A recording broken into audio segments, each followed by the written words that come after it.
श्रीशैलेशदयापात्रं धीभक्त्यादिगुणार्णवं यतीन्द्रप्रवणं वन्दे रम्यजामातरं मुनिं लक्ष्मीनाथसमारम्भां नाथयामुनमध्यमाम् अस्मदाचार्यपर्यन्तां वन्दे गुरुपरम्परां यो नित्यमच्युतपदाम्बुजयुग्मरुक्म व्यामोहस्तरातृणाय मेने अस्मद्गुरोर्भगवतोऽस्य दयैकसिन्धोः रामानुजस्य चरणौ शरणं प्रपद्ये। माता पिता युवतयस्तनया विभूतिः सर्वं यदेव नियमेन मदन्वयानाम् आद्यस्य नः कुलपतेर्वकुलाभिरामं श्रीमत्तदङ्घ्रियुगलं प्रणमामि मूर्ध्ना भूतं सरश्च महदाह्वयभट्टनाथ श्रीभक्तिसारकुलशेखरयोगिवाहान् भक्ताङ्घ्रिरेणुपरकालयतीन्द्रमिश्रान् श्रीमत्पराङ्कुशमुनिं प्रणतोऽस्मि नित्यम्।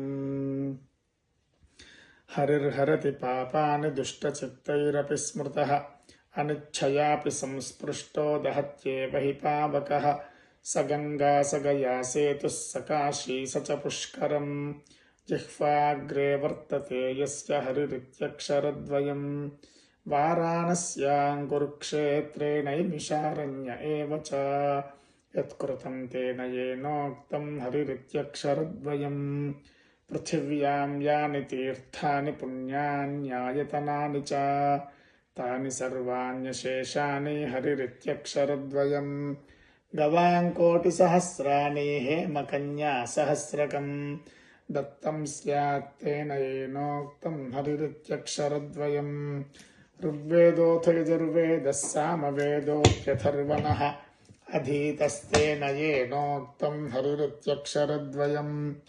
अश्वमेधैर्महायज्ञैर्नरमेधैस्तथैव च इष्टं स्यात् तेन येनोक्तं हरिरित्यक्षरद्वयम् प्राणप्रयाणपाधेयं संसारव्याधिनाशनं दुःखात्यन्तपरित्राणं हरिरित्यक्षरद्वयम् बद्धः परिकरस्तेन मोक्षाय गमनं प्रति सकृदुच्चारितं येन हरिरित्यक्षरद्वयम् हर्यष्टकमिदं पुण्यं प्रातरुत्थाय यः पठेत् आयुष्यं बलमारोग्यं यशो वृद्धिश्रियावहम् प्रह्लादेन कृतं स्तोत्रं दुःखसागरशोषणं यः पठेत् स नरो याति तद्विष्णोः परमं पदम्।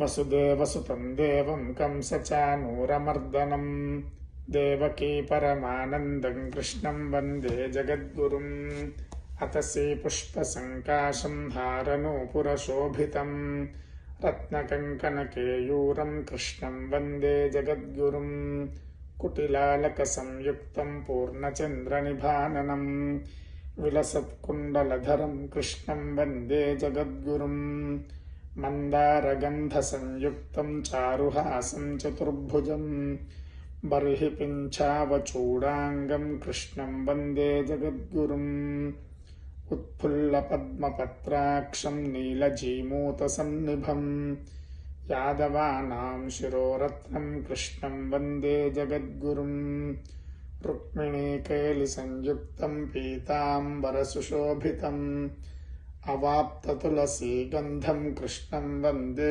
जगद्गुरुम् गोपिकानां कुचद्वन्द्वकुङ्कुमाङ्कितवक्षसं श्रीनिकेतं महेश्वासं कृष्णं वन्दे जगद्गुरुम् श्रीवत्साङ्कं महोरस्कं वनमाला विराजितं शङ्खचक्रधरं देवं कृष्णं वन्दे जगद्गुरुम् कृष्णाष्टकमिदं पुण्यं प्रातरुत्थाय यः पठेत् कोटिजन्मकृतं पापं स्मरणेन विनश्यति। स्फुरत्सहस्रारशिखातितीव्रं सुदर्शनं भास्करकोटितुल्यं सुरद्विषां प्राणविनाशि विष्णोः चक्रं सदाहं शरणं प्रपद्ये। विष्णोर्मुखोत्थानिलपूरितस्य यस्य ध्वनिर्दानवदर्पहन्ता तं पाञ्चजन्यं शशिकोटिशुभ्रं शङ्खं सदाहं शरणं प्रपद्ये।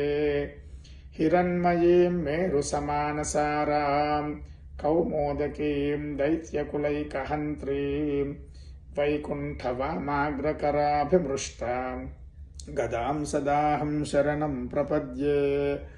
रक्षोऽसुराणां कठिनोऽग्रकण्ठच्छेदक्षरच्छोणितदिग्धधारं तन्नन्दकं नाम हरेः प्रदीप्तं खड्गं सदाहं शरणं प्रपद्ये।